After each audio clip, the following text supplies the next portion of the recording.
Emma froze when Daniel stepped through the gym doors and the reunion chatter cut off like someone flipped a switch. Betrayal had been the word she used for 2 decades. She had practiced the tilt of her jaw and the polite distance that kept the word from spilling into her life. Now, with Daniel moving against the clusters of classmates, that betrayal tightened into a concrete problem. He was here, wearing the ring they had once joked about, and people were already looking for the version of the story they preferred. Emma kept her hand against the table edge and pushed a plate aside so her fingers could grip something steady. She did not introduce herself to anyone in the sudden hush.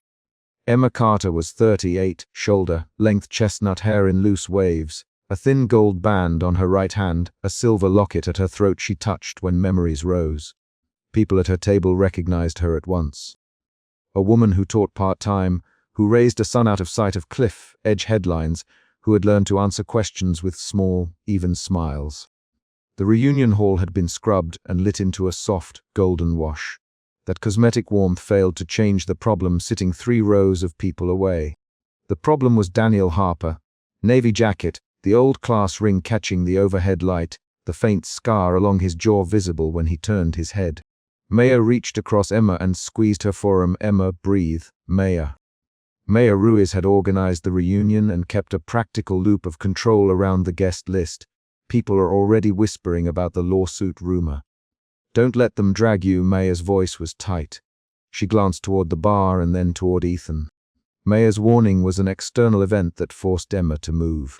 Emma's first emotion, betrayal, shifted into guarded suspicion as she watched Daniel cross the floor. He shouldn't be here. Ethan from the table beside them, leaning forward. Ethan Clark had been a rival once, a man who kept score with a smile. Look at that ring. Why would he bring that now? Ethan's line pulled heads. Emma nothing. Her fingers found the locket chain and rubbed the edge until the metal warmed under her skin. That small motion slowed her pulse. Suspicion tightened to curiosity, an emotion shift, because if Daniel carried the ring, he carried a story. Daniel moved like a man who had rehearsed public entrances. He threaded through laughing classmates, avoided long hands and old embraces, and kept his eyes fixed on Emma's table.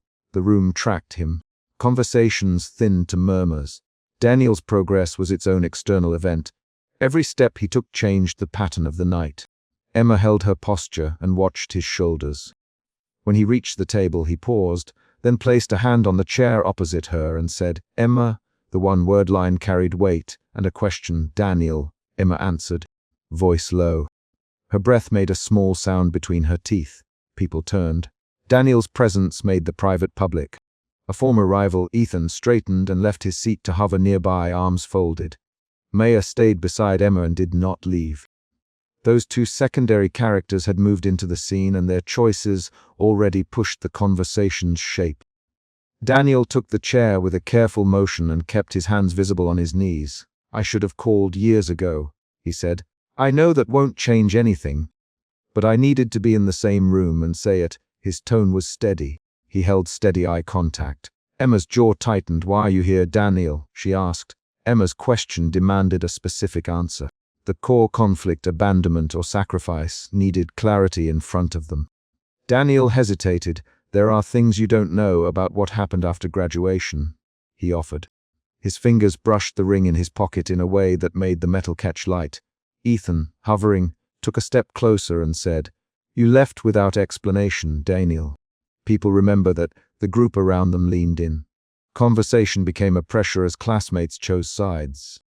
Emma's suspicion moved again, now into anger, as she remembered how open the silence had been at the time he walked away. Don't make this someone else's story. Emma louder than she meant to, and the table quieted. Her voice had a clipped humor she used in public. The clipped edge hid the tremor in her hands. Maya touched her forearm. Emma, whatever he says, be careful, Maya whispered. Maya's interjection was a small, practical intervention that directed Emma away from an immediate escalation. Emma looked at Maya, then at Daniel. Daniel reached slowly into his pocket and set the class ring on the table between them. The metal made a small, intentional sound.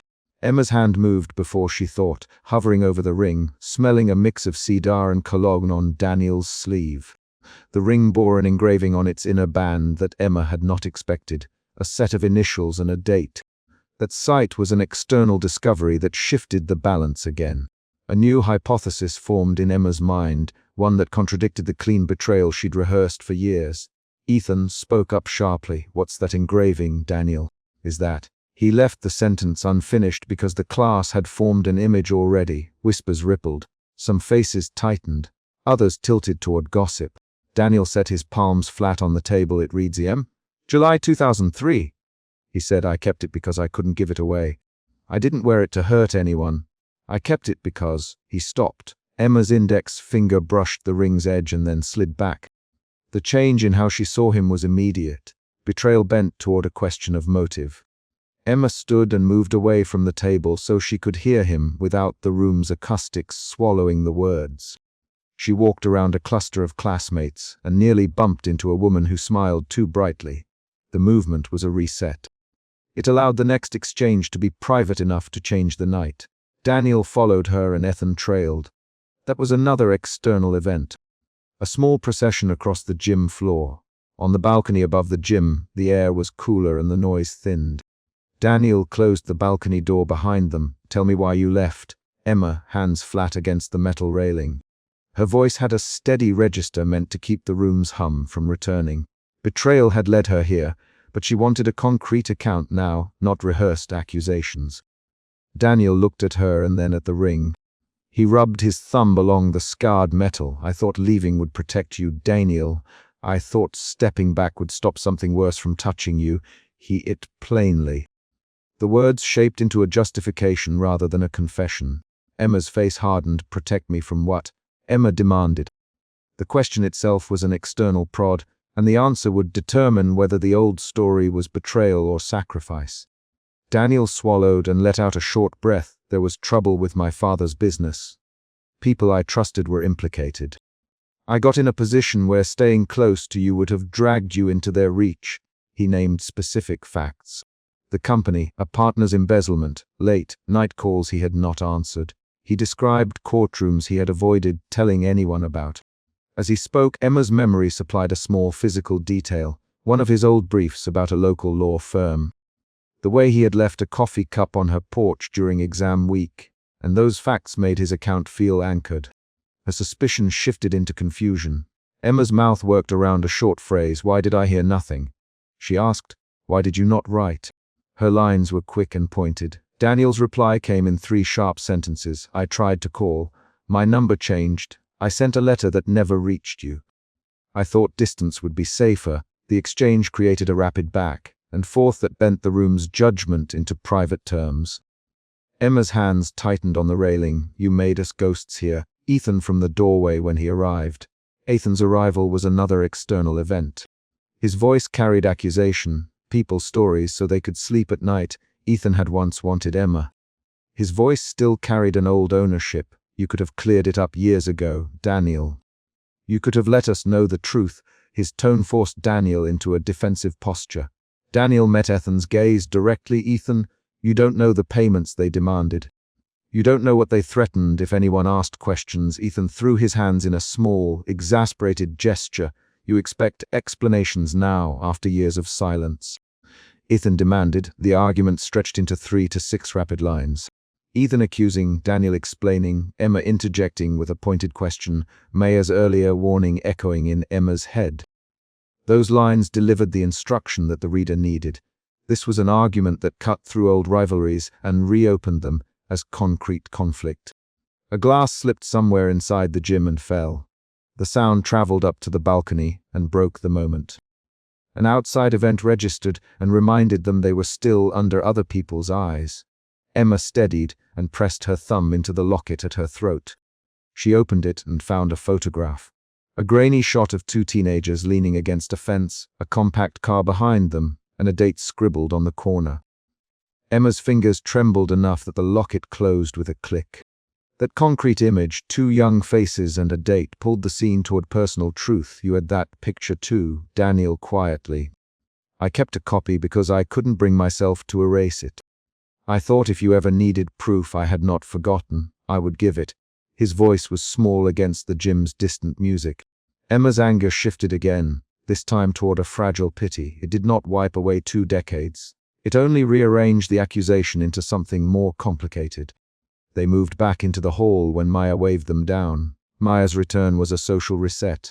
She had kept her role as reunion organizer, and she announced the next scheduled moment, a toast to the class, before people could let the confrontation spread. Everyone. A moment, Maya called, using the microphone with an economical tone. She arranged the room without theatrics.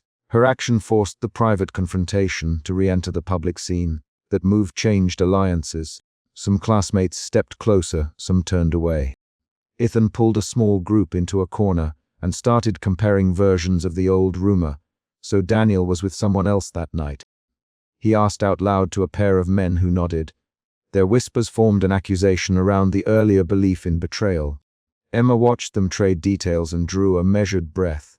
She felt the sting of being judged, but also the clearer lines of a choice. To accept the new information without leaping to forgiveness, or to keep the old story because it had been easier to live with. Daniel found her again at the edge of the refreshment table. He did not touch her. I couldn't tell you then because I thought they'd come after you as leverage, he said. I thought staying away would be uglier than leaving. The confession was short. Emma closed her hand around the locket until the metal pressed into her palm. For a moment, she listened to his breathing. That pause was an emotional shift toward consideration. Do you expect me to decide tonight? Emma, her tone was firm. She had learned to ask for time and get it. Daniel nodded. No, I don't expect that. I only wanted you to hear the truth from me, not from whispers. His honesty was a small resolution of the chapter's mini-conflict. The question of motive had been answered in a direct exchange. That answer changed the public story into a private matter. Back on the gym floor, people rearranged. Some offered tentative applause at Maya's toast, trying to smooth the edges of the disruption. The social fallout shifted alliances as a few classmates approached Emma with condolences while others kept distance. Maya stayed at Emma's side and offered a practical plan. I'll get you a drink and a quiet table when the music ends. Take the boy home if you need to. Maya's concrete offers framed the next possible actions. Emma accepted a glass and considered them. Emma walked outside under the string lights that arched over the courtyard. The air smelled of cut grass and cigarette smoke from a distant corner. She sat on a low wall and drew the locket out. Inside, the photograph of younger faces stared back. She thumbed the corner of the paper until the ink softened under her touch. The night noise receded, replaced by the small mechanics of her breathing. Her last emotion in the chapter settled into resolution. She needed closure. She ran a fingertip along the locket seam and made a decision. She slipped the locket closed and stood. The decision she reached was not a proclamation, it was a movement. She would hear Daniel out further, away from accusing crowds, and she would not let Ethan or anyone else make the choice for her. Emma walked toward the doorway. As she pushed the gym door open, a single voice, Daniel's, called her name from inside. Emma. That call landed on her shoulder as she turned. The chapter ended with action.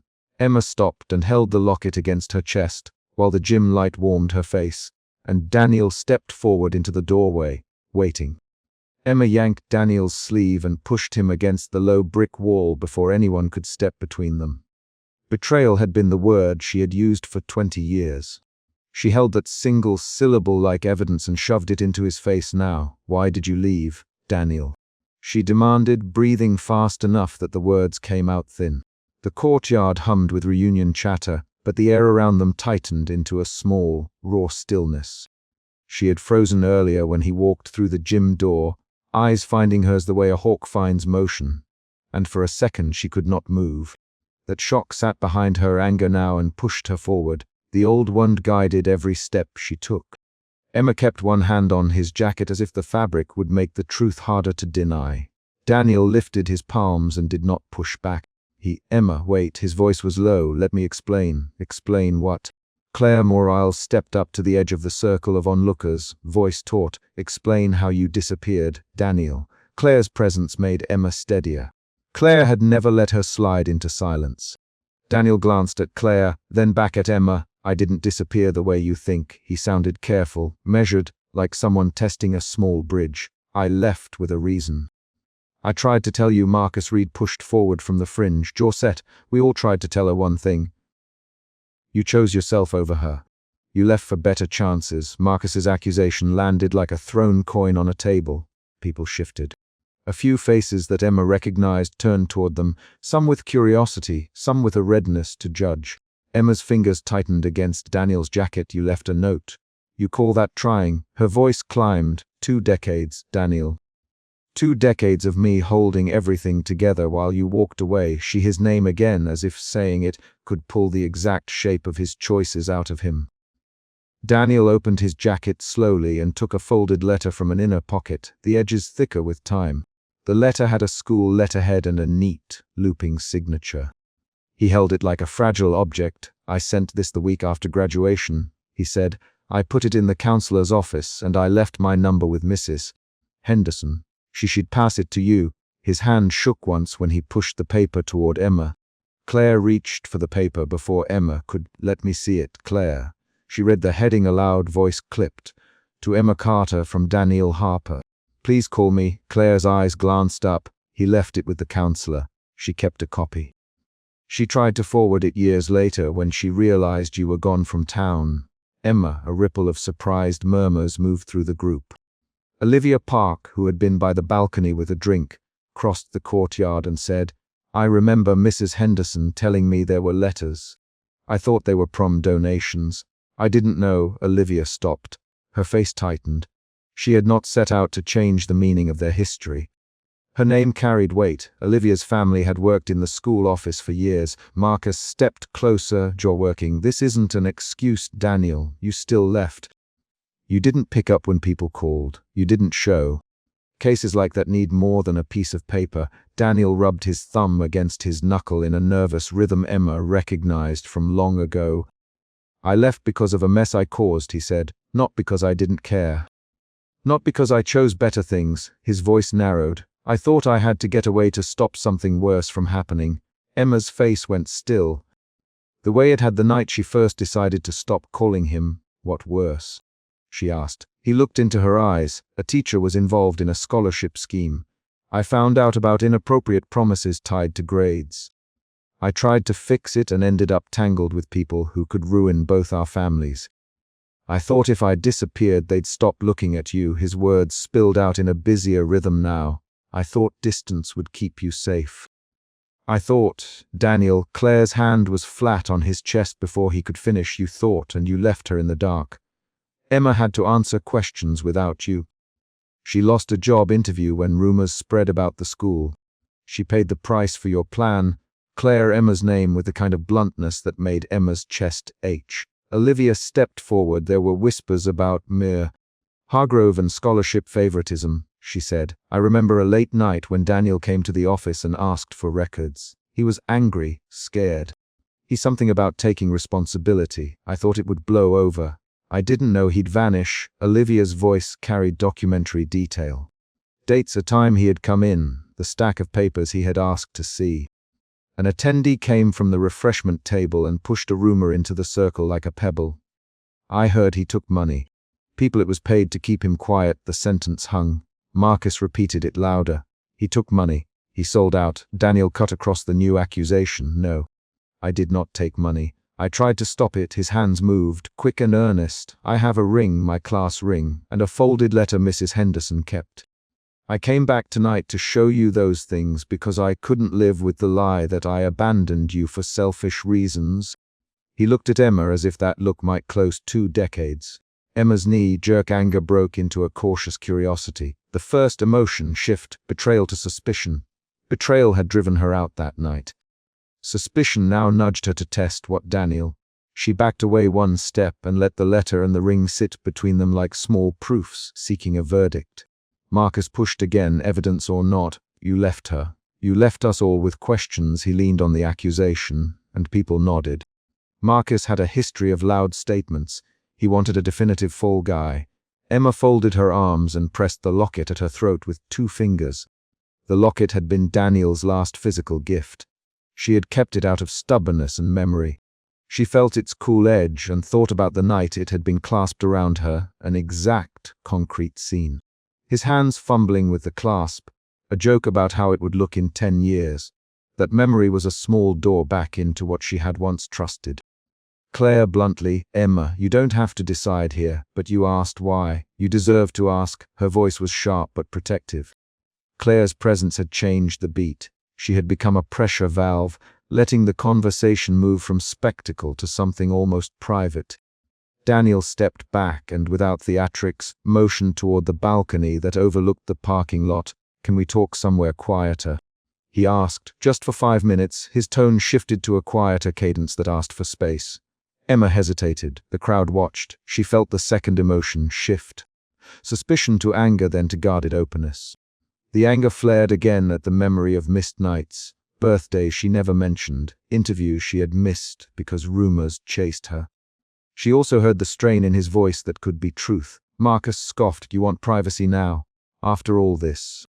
Emma glanced at Marcus. "Not now," she said, and then to Daniel, balcony. 5 minutes, they walked the short path together, the clack of heels and shoes on concrete marking a new tempo.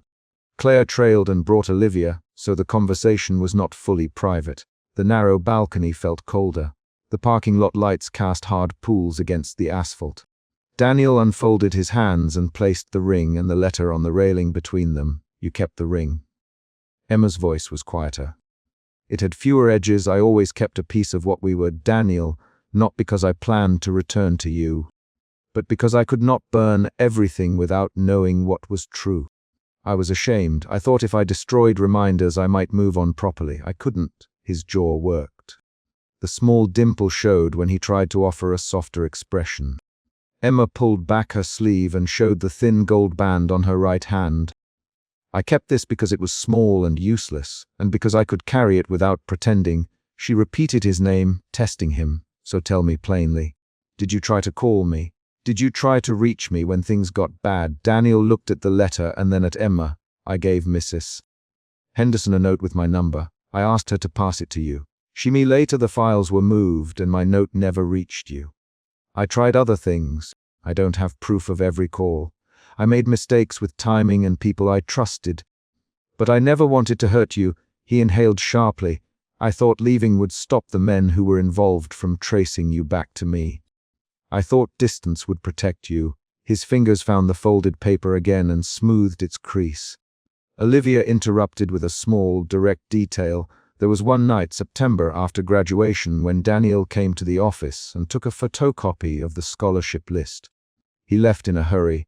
He looked like he had been crying. He's something about not letting them use her." I didn't know what that meant until now. Olivia's factual memory changed the axis of the story. It was a specific date, a specific action.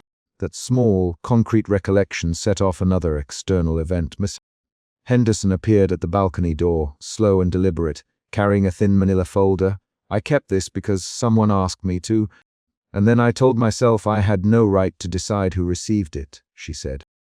She was older, gray at the temples, and spoke with the kind of voice that lists exact dates. "Daniel pressed this into my hands. He signed his name. If she doesn't get this, it's my fault. I tucked it away and then I told myself people would move on. I was wrong." Emma took the folder with hands that trembled just enough to be visible. Inside were copies of emails, a stamped envelope with a postmark, and a short note Daniel had written with a phone number. The envelope had a faded postmark from early July, the summer before Emma left town. The facts lined up like steady bricks. Emma felt the third emotion shift. Guarded openness to doubt, then to a bruised, precise clarity. Marcus lunged forward and read the postmark aloud, voice rough. "If this is real, it changes things. It doesn't make what happened fine. It complicates it." He looked at Daniel with something like reluctant recalculation. Emma read the letter where Daniel had written that he feared being implicated, and that he had tried to protect her by severing contact. The sentence listed specific names, dates, and a promise. "If harm comes to you because of what I uncover, I'm responsible." The letter was not a full explanation, but it carried detail more substantial than rumor. "Emma," Claire gently, "you asked for the truth. This is a piece of it. What it doesn't tell us is every choice after that night, the calls not returned, the silence, the ways the story was misread. You can let this change what you think, or you can keep what you decided 20 years ago. You him." Now you must decide what to do with what he gave you. Claire's words were a measured push. She refused to let Emma hide in anger without testing the evidence. Emma folded the letter and slid it into her pocket. She thought about all the concrete effects she had to live with. The failed interview that was blamed on rumors, the knock on her apartment door one morning when a reporter asked blunt questions, the way employers had glanced at her at parent-teacher nights. Each of those was a small event in a line that led back to Daniel's disappearance. The crowd in the courtyard shifted when Ms. Reed started an argument with someone near the coat check. That external noise pulled at the edges of the balcony moment. People were choosing sides again. Emma looked at Daniel and said, "You kept a class ring and a letter. You came back to show me. Why tonight?" Daniel swallowed. "Because I couldn't stand that you thought I chose a better life. Because Marcus's voice kept saying it. Because I saw you from across the gym, and I couldn't leave without trying to explain. I don't expect you to forgive me. I only need you to hear me. If you hate me after, I will accept that." His words were measured. He did not plead for a future. He only to clear a fact. Emma paced a short line on the balcony and then stopped. She had one more question that had nothing to do with proofs. "Did you ever try to find me?" He met her eyes every few years. "I called numbers I was given. I followed rumors I asked people. I failed more often than I succeeded." He closed his eyes for a second and then opened them. "When I heard you were coming to the reunion, I decided I had to show proof. I couldn't build a new life on your absence without offering an answer." He rubbed his thumb along the ring's edge. Claire put a hand on Emma's shoulder. "Emma, the facts are messy. They don't erase what you felt, but they do change the accusation into a question. You can ask more. You can choose how to act." Emma looked at the thin gold band on her finger, then at the class ring and the letter in Daniel's hand, then at Marcus and Olivia and Claire and Mrs. Henderson. The courtyard had become a small courtroom of memory, and she was both defendant and juror.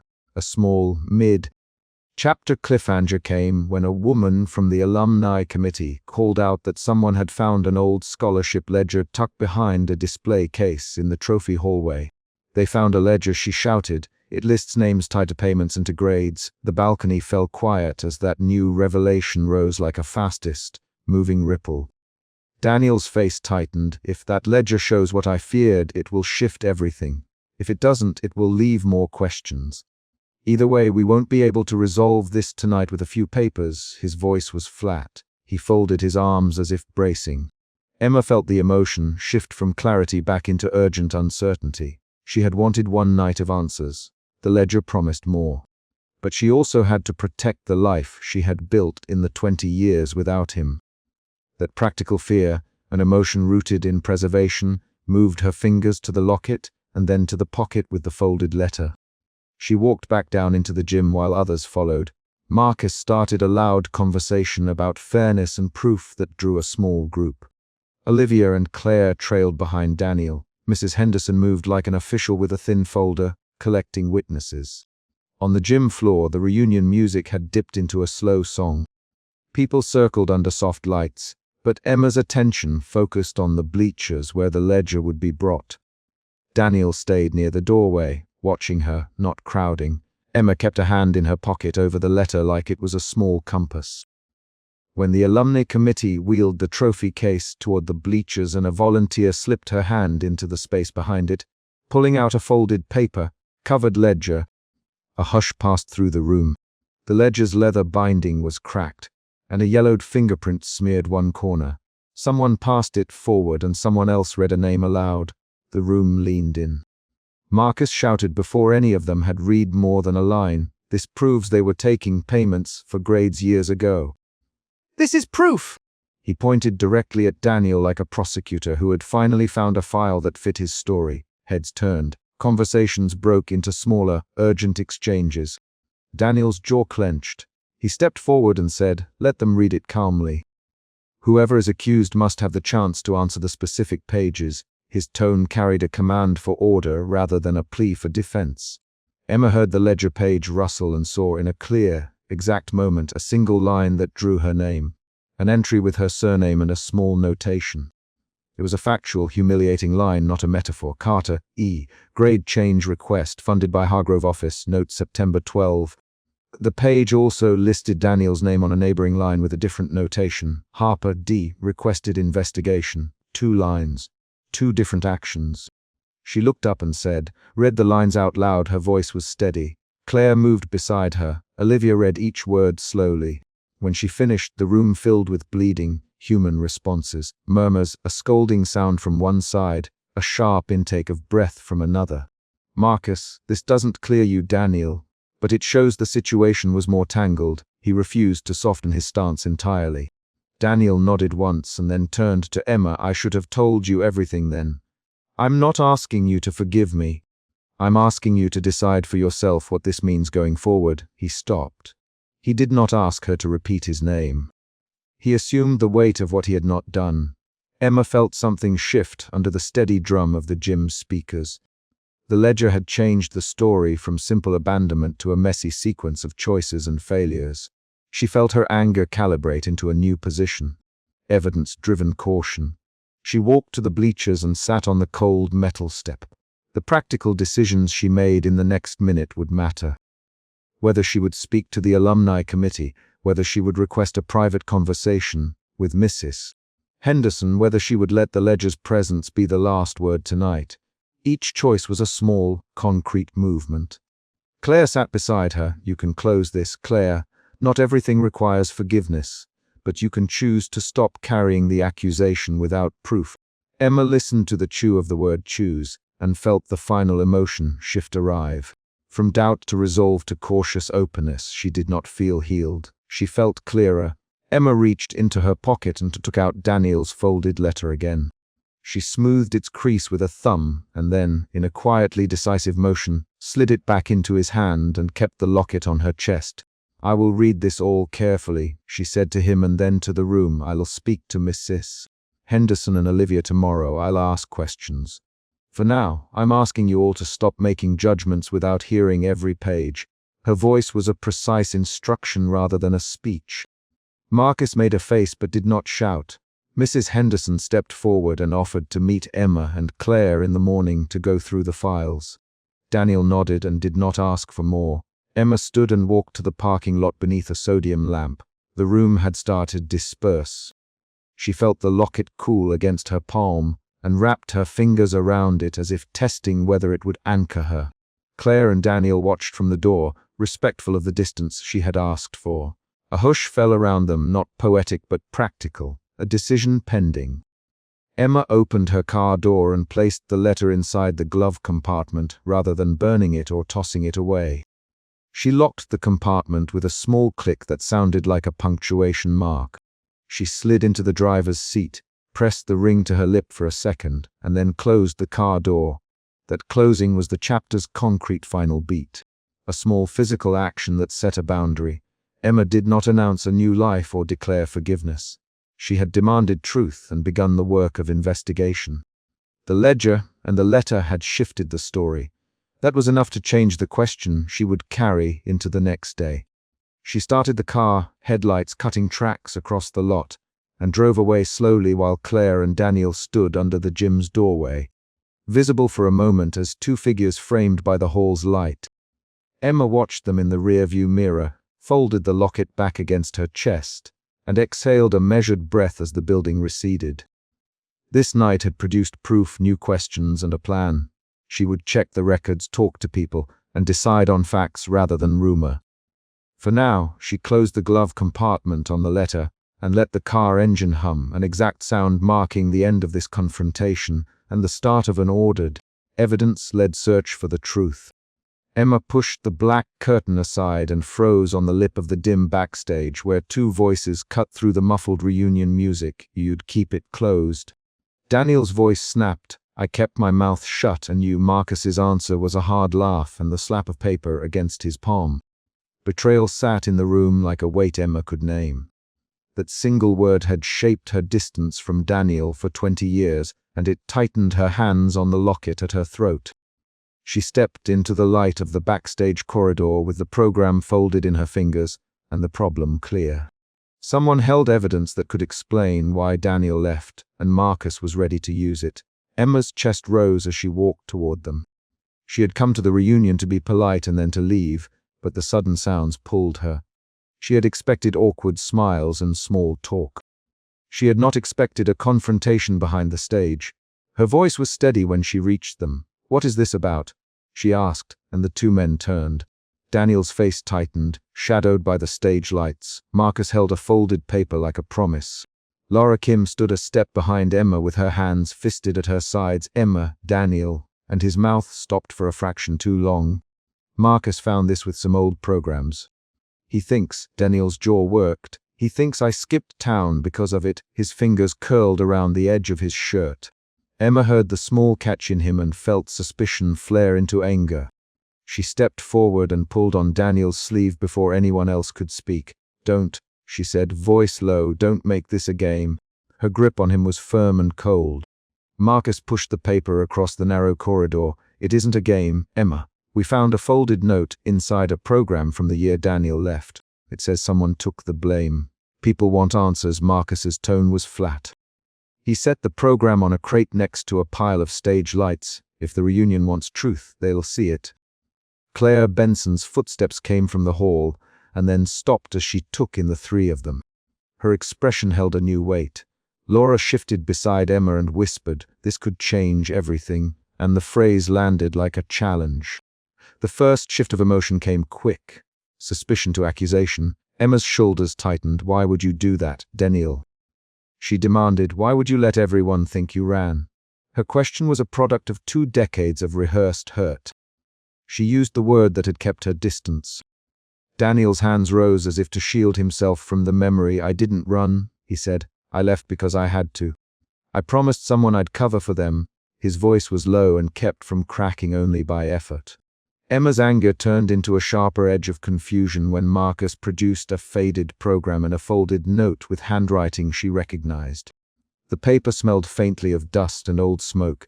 Its crease matched the one she had once used to fold a lunch napkin on senior night. Marcus read the line aloud. "I take the blame. D." The corridor felt suddenly smaller. D could mean Daniel. Marcus' eyes flat. "It looks like he signed it and ran." Claire stepped in then, cutting between memory and accusation. "Wait," she blinked hard. "That handwriting is Daniel's, but he didn't write that under pressure. Someone handed it to him." The room shifted again. Emma's anger bristled and then softened into puzzlement. The second emotion shift moved from certainty to doubt. "Claire, what do you mean?" "Emma." Claire rubbed the back of her neck and crossed her arms. "We were at the senior game. There was a fight. Someone got hurt. Timmy Ortega." Daniel stepped up and said he had seen it. He'd signed something to stop the school from investigating the rest of the team. "I remember because we argued in the bleachers afterwards." Claire's voice sped with the memory. "Daniel, he would take whatever came if it kept Timmy out of trouble." Marcus's face went stony. "Why didn't you tell us then?" he demanded. A group of classmates drifted into the wing, curiosity pulling them like a current. A woman in a navy dress slowed and mouthed, "What's happening?" Emma held up a hand to the onlookers. "Not here," she said. "This is private." Her decision was immediate. She would not let the reunion become a courtroom tonight. She turned back to Daniel. "Tell me exactly what happened, Daniel." Now the command in her voice forced him to breathe and begin. Daniel's confession came in short lines, each a small, controlled step toward the truth. "We were in the locker room after the game. Timmy fell into a pile of equipment and cracked his head. He could have been expelled. His father threatened to sue. Coach, if someone took responsibility, he'd let it go. He stopped and rubbed his thumb along his knuckle, the old habit that betrayed his nerves. "I signed the note so Timmy could finish college. I told the school I was the one involved because I thought it was the quickest way to end it." Emma heard the words and felt a new motion under her anger, a protective confusion. She saw the outline of the old schoolyard decision, Daniel's desire to carry a burden for someone else, and the simplicity of that choice made her chest ache differently.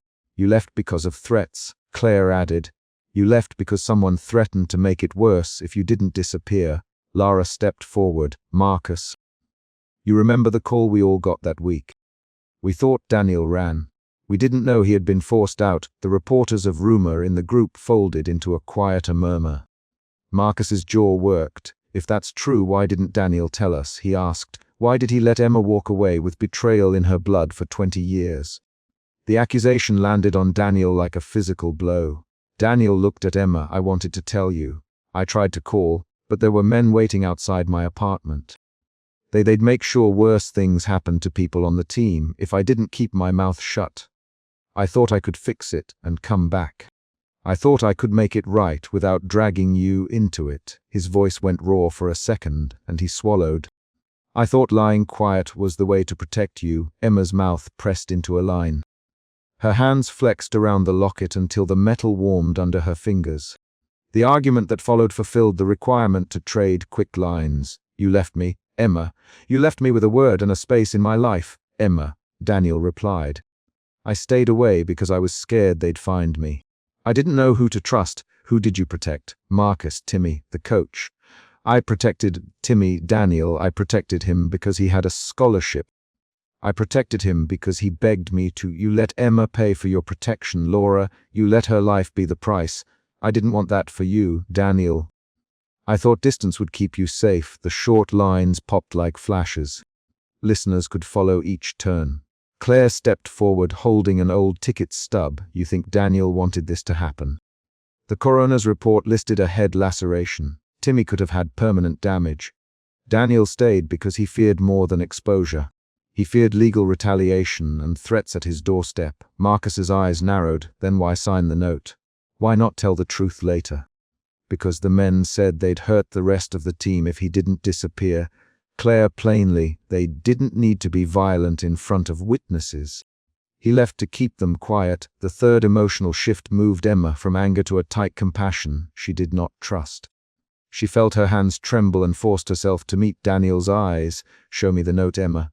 Marcus handed the folded paper back. She unfolded it with 2 fingers and read the short line again. The handwriting was Daniel's. The name was a single initial.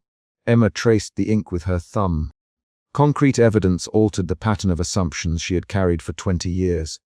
She felt the ground move beneath her anger. The assumed betrayal lost its firmness. Marcus frowned. People will want this in public. They will want names. They will say Daniel lied to us. He set the program down louder than he meant to. Around them, voices rose and fell as more classmates gathered at the wing entrance. We can expose it now, Marcus. We can let people decide. His hands made a motion like opening a book. The prospect of public exposure became an external pressure. The reunion crowd pressing in created heat in the corridor. Emma stepped between Marcus and Daniel. She kept her voice clipped. Not here. Not tonight. Her boundary landed like a firm hand on a table. I will look at the evidence. I will listen. But I will not let you use this as entertainment for the reunion. Marcus's expression hardened. You are protecting him? He asked. I'm protecting the truth, Emma replied. She surprised herself with the steadiness of that sentence. She had come to the reunion to keep a distance. Now she was setting a rule. A new unexpected reveal came as Claire moved closer and lowered her voice. There is an original police note in my mother's stuff. She kept it because she thought someone would need it later. It says Coach Reynolds pressured the team to bury the incident because the program's sponsor threatened to pull funding. Claire's words dropped a new cause into the room. Daniel took the blame to stop the school from being sued. He thought taking the fall would keep Timmy at school and his parents from going after the team. Marcus made a small sound and looked away. If Coach and the sponsor pressured them, we have people to name. The official pressure extended outward from a personal secret into institutional cover-up. Laura spoke up, her voice quick, so Daniel didn't abandon Emma out of malice. He left because he believed the threats were real and he wanted to stop more damage. Her line linked to Claire's claim and to Daniel's earlier words. Then why not tell the truth now? Marcus demanded because the men who pressured him warned they'd come back. Claire, because Daniel thought leaving would make them stop. The debate pushed forward in short, tense sentences that moved the story. At that moment, a handful of reunion guests pushed through the curtain. Voices rose in the corridor. Someone, is this about Daniel? And others answered with a single word. Yes, Marcus's face shadowed. If this goes out, this changes tonight for everyone, he said. We should vote to reveal it. Emma felt pressure from the assembled classmates like a tide against a cliff. Her options narrowed. Allow the note to be made public and force answers tonight, or hold the evidence and investigate quietly. She thought of the years she had spent building a life where sudden public storms did not tear apart the edges. Emma's next move had to be concrete. She knew the reunion crowd would not wait. She also knew she could not accept a hurried verdict. "We will not make this public tonight," she said. "We will take the program and the note. We will give them to Claire's mother to file with the records. We will meet next week with 2 others, Marcus, you, Lara, and Claire, and Daniel. We will bring someone neutral from the alumni board. We will read everything together, privately." Her words were precise and offered a structure rather than a speech. Marcus opened his mouth and closed it. "You can't hide this, Marcus. People will call you a cover-up, then let them call me anything they want," Emma replied. "I'm not letting this become gossip. I'm not letting you use my history to score points." The argument stung. Old public humiliations flashed in Emma's mind, but she did not let them speak. She set a boundary instead, a practical choice rooted in protecting details and people. Her chest loosened in the small way that follows decisive action. Daniel swallowed and took a step forward. "Emma," he said simply, "I will tell you everything. I will answer questions. I will sign whatever you need. But I will not let Marcus make a spectacle tonight." His short sentences carried a steadiness. The crowd's murmurs lowered. Marcus's shoulders sagged. Laura nodded and said, "We agree. We'll look at this privately." "We owe you that, Emma," Claire added. "I'll bring the original police note. We'll put names to actions, not to gossip." The group accepted the plan with small sounds. A nod, a short word, a hand on an arm. Then Marcus did the thing that pushed the tension to its peak. He reached into his jacket and tapped his phone screen. "If you won't let the group vote," he said, "I will put a photo up. People should know who walked away and who stayed silent." The implied public threat was a new kind of pressure. Emma felt anger spike, this time aimed at Marcus. She stepped closer and put a hand on the folded program. "You will not post that tonight," she said, "not like this. Not without context. If you do, I will name names on your side of the cover up too." Her voice was controlled and dangerous in its steadiness. Marcus paused, then set his phone down. The crowd drew breath. Claire moved to Daniel's side and placed a hand on his shoulder. "Tell me the names," she said. "Tell me who coached and who called it off. If there are threats, I will back you up." Daniel listed short names and places. Coach Reynolds, the sponsor's representative, a private investigator who had shown up after phone calls. Each name snapped into the room like a small, precise blow. The revelation shifted the problem from a personal betrayal into a web of institutional decisions and threats. By the time the wing emptied into the corridor and their small circle dispersed, Emma's choices had been made visible. She had turned an accusation into an inquiry, forced private evidence into ordered custody, and created a meeting that might unspool the old story into truth.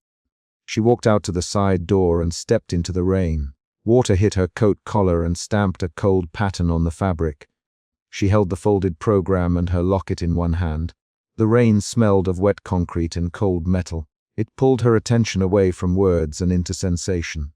The final emotion settled into something careful, a fragile hope mixed with lingering wariness. Emma pressed the program into her coat pocket and felt the hard crease under her fingers. She did not say she forgave Daniel. She did not promise anything beyond the small agreement of private review. Her action expressed the decision. She would not let a rumor become a public verdict tonight. She made a plan instead of a vow. She looked back once at the lit gym doors, where faces moved behind glass, and then at Daniel standing under the dim marquee with Claire and Laura beside him. He lifted his hand in a small, uncertain wave. Emma lifted her own hand, and the movement said only that she had not closed the door entirely. She walked toward the school entrance, folded program warm in her pocket, rainfall damp at her shoulders, and stepped back into the reunion's light with a plan to meet again and an unanswered, real question. Would the meeting produce a clean truth or reveal more shadows? The answer would have to wait until the boxed papers were opened under a table with names and witnesses present. She walked into the gym doorway and felt the weight of a choice that had shifted from accusation to investigation. Her footsteps measured. and the night kept its own small secrets as she carried the evidence forward. Emma slammed the envelope onto the stage and looked up as Daniel stepped out from the wings. Betrayal had been the word she used for 20 years. That word lived in the tilt of her jaw and the way she kept her hands steady. Her voice came out flat. "Why did you leave, Daniel?" she asked, and the question cut into the quiet auditorium. The gym doors had closed hours ago. The clean-up crew had begun folding chairs. The confrontation on stage forced every choice she had made since high school into one present demand. Emma's hands trembled twice before she moved to pick up the envelope. Her fingers found the creased edge and held it like a token. She had found it backstage behind the curtain earlier, folded into a program, paper that smelled faintly of damp ink and old gym polish. The envelope had a single name on it in Marcus's handwriting, Emma Carter. That discovery had pushed her out from the crowd and into the dark backstage, and now it pushed her into the open light. Daniel paused 3 long steps from the stage lip. He kept his hands at his sides. He did not reach for the envelope. When he spoke, his words were measured. "Emma, don't, Emma repeated. She put her palm flat on the worn wood. The stage light picked at the thin silver chain around her throat. The locket she always touched when she was nervous sat warm against her skin. "You walked away, Daniel. You left me with a rumor and no answer. You left when everyone needed you to stand up." Her voice hit the empty rows and came back hollow. The auditorium smelled of old varnish, lemon cleaner, and a faint trace of someone's aftershave. Daniel's face hardened for a beat. He walked the last 2 steps and stopped under the glow. "Emma, I left because I thought I could protect you," he said. His thumb rubbed a knuckle. The motion was the same nervous habit she remembered from their senior year. The gesture made her chest tighten in a way she couldn't ignore. Emma's eyes narrowed. She remembered the night that had followed her for 2 decades, the night Marcus had slapped a paper on the table and laughed, the night she had been the center of accusation. She remembered the yard outside school, the courtyard where she had yanked his sleeve and demanded truth. She remembered the backstage scrape of a curtain the night she had found the note. Those were facts she could point to. But facts were not the same as answers. "Tell me you stayed away to protect me," she said. "Tell me someone else did what they did and you left to stop it." Her tone had moved from accusation to demand. That shift pulled Daniel in. He flinched as if the words had landed on him physically. The electricity in the room shifted. "Daniel swallowed. "You have a right to ask," he said. "Sit down, Emma." He nodded toward the empty folding chairs on the stage. He did not move to take the locket or the envelope. "Please. For both our sakes." Emma sat on the stage edge instead, legs dangling above the dark orchestra pit. She kept the envelope against her palm. Her breathing shortened into a controlled rhythm. The first emotional current that drove her was betrayal. It had guided every protective decision she had made since. That root feeling made her keep Marcus at arm's length, made her accept polite distance from old classmates, and had made it easy to close doors. But right then, betrayal had to be tested by new facts. From the auditorium aisle came a soft clump of footsteps. Sarah stepped into the light with a small, crumpled receipt in one hand. Her jacket was dusted with chair lint. She had been cleaning up further back, watching Emma. Sarah called, voice steady. "You need to see this." She walked forward until her sneakers brushed the stage step. Emma's jaw tightened. Sarah had been there in the courtyard months ago, and again the night of the curtain scrape. She had heard the argument that ended in paper and shame. Emma had learned to count on Sarah's bluntness. The arrival of the receipt shifted the direction of the confrontation. Suspicion slid from Daniel toward someone else. The room took on a sudden focus that was not there a moment before. Daniel's shoulders dropped just slightly as Sarah held the receipt out. "This was in the back hallway by the teacher's room," she said. "Marcus was on the phone, talking about money. He handed this to someone and then shoved something in his jacket. I thought it was nothing, Emma. I should have said sooner." Her voice gained speed. Her hands did not shake. Emma took the receipt and read the small block print aloud. It was for a motel in another town, dated the week after prom. The name in the guest column was Marcus R. The information pinched at the narrative Emma had been living under. She felt a second emotional shift. Suspicion softened into a sharper, more directed anger. She looked at Marcus, who had not yet entered, But whose name hovered in the exchange? Marcus did not need an invitation. He stormed in from the auditorium door, his coat flung open, breath loud in the quiet. He reached the center of the stage with the kind of stride that refused to slow. The envelope fluttered in Emma's hand for a second. Marcus's face was flushed. His voice cut the air. "You think I did something?" He demanded. "You think I would hand anything to ruin me?" "Marcus," Emma, speaking his name like a weapon. Her tone was thin. "You put my name on a letter and left me to believe the worst." The two of them circled through accusations with each step. Marcus lunged forward, snatching for the envelope. His fingers found the paper, and for half a breath the room smelled of printer ink and the metal on his watch. Daniel stepped between them. He did not reach for Marcus's wrist. He used his body as a barrier. "Marcus, stop," he said. "Put the envelope down." His voice had a low firmness that Emma recognized from years ago. Marcus shoved Daniel back. The shove was clumsy, but it made a thin sound on the stage wood that led to a ripple of noise from the technicians in the wings. Sarah barked a short order. Someone call the organizer. Her voice carried command, and a light in the lobby blinked as if answering her. The reunion organizer, a broad-shouldered woman with a clipboard, appeared at the edge of the aisle. She had been rounding up stray coffee cups. Now she moved forward with the authority that came from running events. Marcus clutched the envelope and tore it open. The action was abrupt. The page slid from his fingers and landed face up on the stage boards. Daniel's hand hovered over his jaw. Emma's mouth went dry. The note inside was not a confession or a taunt. It was a short, typed statement with a date and a signature, Marcus's signature, followed by a small attached receipt. The typed words admitted responsibility for a payment and listed a reason that shifted the accusation entirely. Emma leaned forward so far that her chin nearly touched the stage floor. Her breath hitched. The second shift, anger into disbelief, came without ceremony. She forced herself to read the typed lines aloud. "He paid the motel bill to cover for Daniel while he arranged evidence for Emma's safety," she said, voice flat. Reading the sentence forced her vision to sharpen. The typed clause that followed explained a transaction that looked like a payoff at first glance, but actually read like a necessary exchange. Money to secure a witness, a loan to cover travel expenses, a purchase of silence from someone who was being bought rather than being persecuted. Marcus laughed, then a short, bitter sound. "You'd make any story fit," he said. He kept his hand on the paper as if to hide other lines. "You always assume the worst, Emma." The accusation in his voice landed as a blow meant to push her back into old certainties. Daniel reached down and opened his palm. From his wallet, he took out an old class ring sealed inside a small plastic bag. He set it on the stage between Marcus and Emma. "I kept this for 20 years, he said. "I thought you should have it back when this was over. I thought I could make it right without telling you everything. I was wrong." His voice faltered but did not break. He had chosen honesty, and the honesty moved the room. The organizer called security. 2 men in polos stepped into the aisle ready to separate the trio. Marcus tried to shove past them toward the stage exit.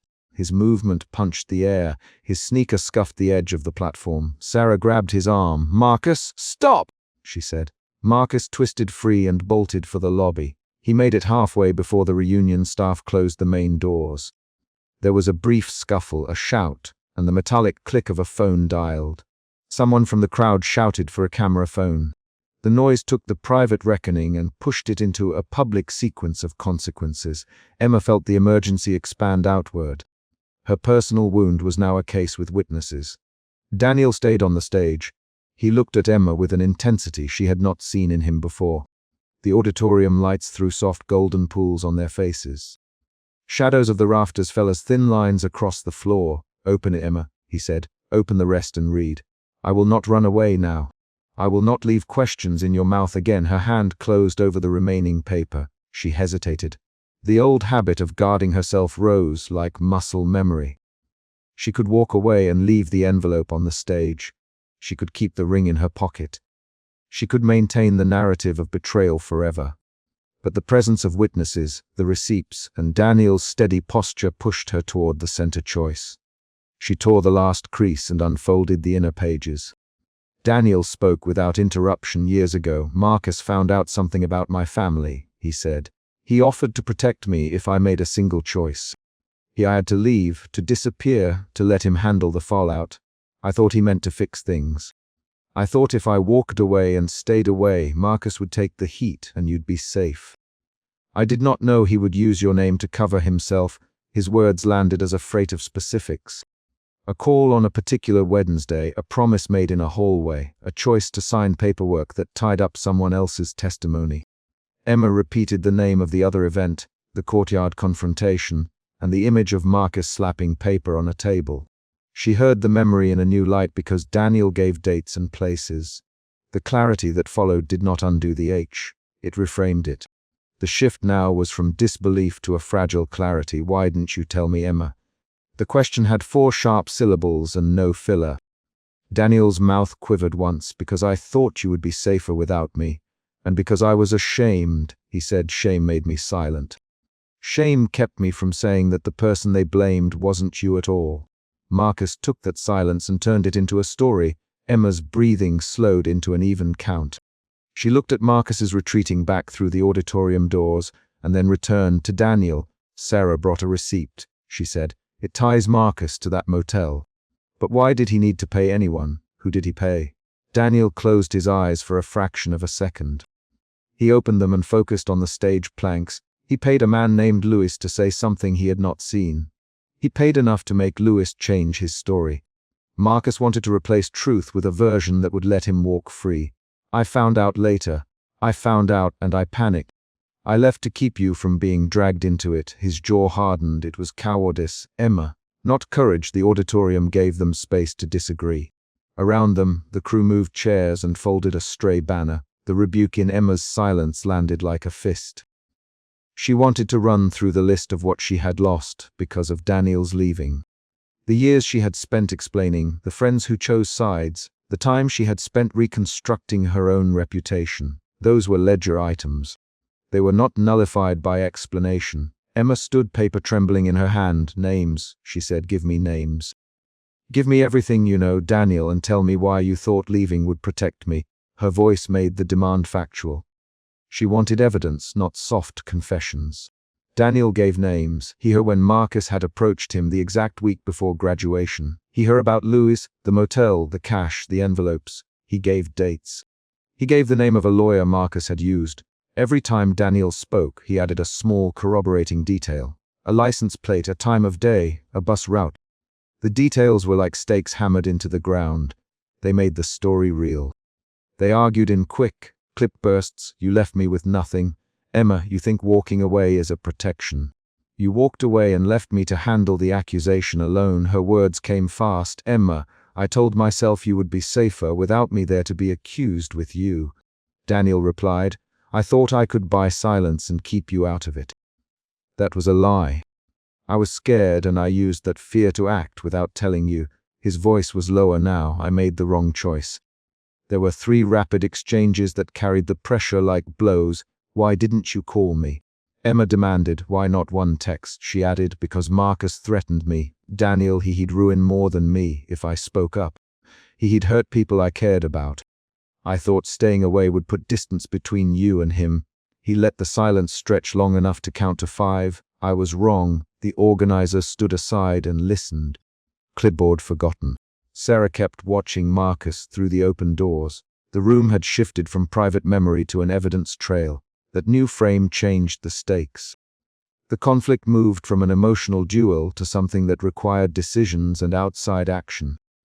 At the peak of the exchange, as Emma read the last typed line, she found the twist she'd been waiting for. The paper named a different motive for Marcus's behavior. Hidden in the small print was a note from Louis, typed poorly and stapled on, admitting he had been paid to lie about what he had seen. The cue changed the story. Marcus had not only tried to silence truth, he had tried to weaponize it to discredit Daniel and, by extension, Emma. Emma's hands curled around the paper. The mini cliffhanger arrived like a snapped wire.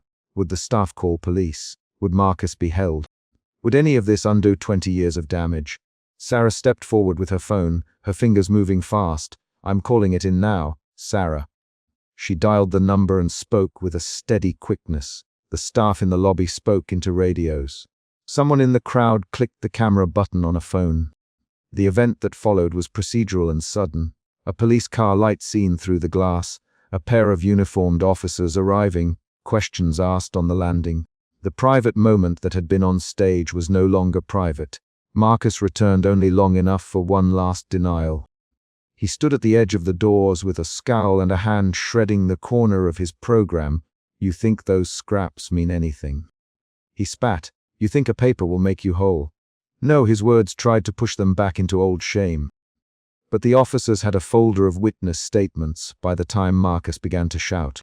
The man named Luce had already sent a text to Sarah, shaking his hands and admitting he'd been paid. Marcus's denial sounded smaller against the stack of receipts and dates. The momentum had shifted. Suspicion that once landed primarily on Daniel now moved onto Marcus. Emma's chest loosened by a fraction. That was the third emotional shift, clarity folding toward guarded relief. Daniel took a step closer to Emma. He did not touch her, but he closed the distance between them to a comfortable width. His voice was calm. "I wanted to be worthy of your trust," he said. "I will do whatever this takes. I will talk to the police. I'll tell everyone what I know. I owe you that." Emma looked at the class ring sitting in the pool of light. She had worn a thin gold band on her right hand for years. She had never worn anything on her left.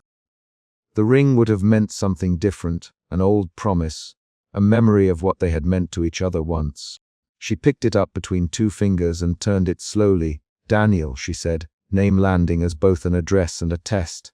"If you really wanted to protect me, why did you keep Marcus's role secret? Why did you let my life be reshaped by other people's lies?" Daniel's shoulders tightened. He swallowed. "Shame, fear. I chose silence instead of messy truth. I am telling you now because I want to fix it and because I want to stop running." He spoke slowly and with fewer words, as if each one needed to be deliberate. The organizer cleared her throat softly. "We should move this to a smaller room for statements," she said. "If there are witnesses, they should speak now." Her pragmatism stripped the final theatrics from the night. Emma closed the paper and folded it back into the envelope. She felt the weight of 2 decades under her fingertips. She also felt the immediate, tangible consequences. Police statements, a possible legal path, people who had to answer questions. She had to make a choice in that instant. The choice would not erase those years, but it would decide what she did with what was left. She stood and walked toward the bleachers with Daniel at a measured distance. They sat in the third row from the stage, shoulders not touching. The lights above them had a warm, gold wash that softened the wood. The auditorium felt smaller now. The sound of folding chairs dragged behind them like a distant percussion. They talked in short sentences that behaved like steps. "You put yourself between me and Marcus." Emma, after a moment, "You stepped back the second time Marcus lunged." "Why?" "Because I have been trying not to make you relive this." "Daniel." "Because I did not know how to make it right, and I feared making it worse." There was a pause, then. "I regret every moment I stayed silent." Emma's hands found her locket. She opened it with the pad of her thumb. Inside was a faded photograph of them at a county fair, both younger, hair blown by a cheap wind machine, grins that looked loud against the paper. She laid the photo in her palm and closed her fingers around it. "You could have called me then," she said. "One call, one sentence. Anything." Her voice was quieter now. The raw, public part of the night had ended for the moment. They were left with a private reckoning. "I know, Daniel, I know." He inhaled in a way that pulled his shoulders down. "I will answer for my silence. I'll give names. I'll say what I did. I will not put your name in anyone's mouth again without your say." Emma let the words sit between them. The emotion that had started his betrayal had moved through suspicion, anger, disbelief, and into a kind of hard clarity. Her muscle memory still carried the reflex to protect what she had built. Her small apartment, her job, the circle of people who had stuck with her. She also felt something else now, a careful opening. Not forgiveness in a single breath, not forgetting, but possibility. They rose when the organizer returned with a small room key. Outside, the police officer asked questions about dates and about physical evidence. Marcus was taken aside. He argued, but the evidence had been collected. Sarah spoke to an officer and repeated what she had seen. Daniel signed a statement with his hand steady. That action, his willingness to sign, changed the evening into a sequence of consequences that would not stop with a conversation. After the officers left, Emma sat at the entrance to the auditorium and smoothed her skirt. Her fingers moved over the locket one last time. She felt Daniel kneel on one knee to pick up his ring from where it had fallen by a stack of chairs. He did not offer it back to her with flourish. He placed it in her hand with a controlled, careful motion. "I am not asking for anything tonight," he said. "I am only returning what I kept. I will accept what you decide." His voice was soft, not theatrical. It for nothing more than a fair hearing. Emma looked down at the ring, then at the envelope, then toward the lobby where staff were gathering up discarded cups. She thought of all the concrete things that had been stolen from her, her reputation, quiet years, trust, and the slow work needed to repair them. She set the ring down on the program, and then folded the program along its original crease. She moved toward the lone chair near the exit. Her hand slipped the folded program under the chair's seat and felt the scrape of wood against the paper. She then lay her palm over the closed locket and pinched it shut. It clicked like a decision. Daniel watched without speaking. Sarah lingered by the easel, hands in her pockets. The organizer nodded once, as if to say the night had moved from drama to process. Outside, the night was cooling. The light on the parking lot reflected a thin line of dawn that had not yet arrived. Emma stepped out of the auditorium into the night air. She paused at the threshold and felt the temperature pull at the back of her neck. She did not look back toward the stage. She walked to her car with the locket warm in her palm and the envelope folded in her bag.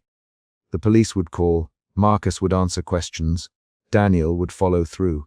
The chapter had closed with a set of concrete changes, a police report, a witness, and a man willing to admit his mistakes. She unlocked the door and slid into the driver's seat. She pressed the cold metal ring of the key and the engine hummed. She put the locket back under her blouse and felt its weight like a small, private promise. She turned the key and drove away from the school parking lot. The brake lights winked behind her car. The program folded under the chair would be found later. She had chosen where to leave it. That action ended the night in a concrete way. A decision placed under a chair, a ring returned, a testimony given. Emma did not decide in that parking lot whether she would take Daniel's next call or refuse it forever. She had closed one door by placing the program under the chair. She left another door ajar by keeping the ring set down rather than crushing it. She put her foot on the gas and drove into the cool street. The night held a list of tasks. A meeting with the officer, a conversation with Sarah, the need to tell her sister that the accusation was being re-examined. The choices ahead were work. She welcomed the work. The concrete last beat of the night arrived when her headlights passed a stop sign and she glanced in the rearview mirror. In the small oval of the mirror, the gym building was a dark rectangle with one light still on above the stage door. She watched it for a heartbeat, then turned the mirror back and kept driving into the street. The chapter ended with the act she had promised herself she would do. She left the old program folded under a chair and she walked out with the locket in her palm. That action, placing the program and stepping out, was not an erasure of pain. It was a choice to move forward with evidence laid out, with a man who had begun to answer, and with a path to repair that would take time and work. The evening had resolved the immediate conflict. Marcus's lies had been exposed enough to bring intervention. Daniel had admitted his errors and backed them with names. Emma had chosen a public step that allowed authorities to act. Nothing fixed everything in one night. But the chapter ended with an unmistakable, concrete decision made in the dark. She folded the program under a chair, closed her locket, and walked into the cooling air.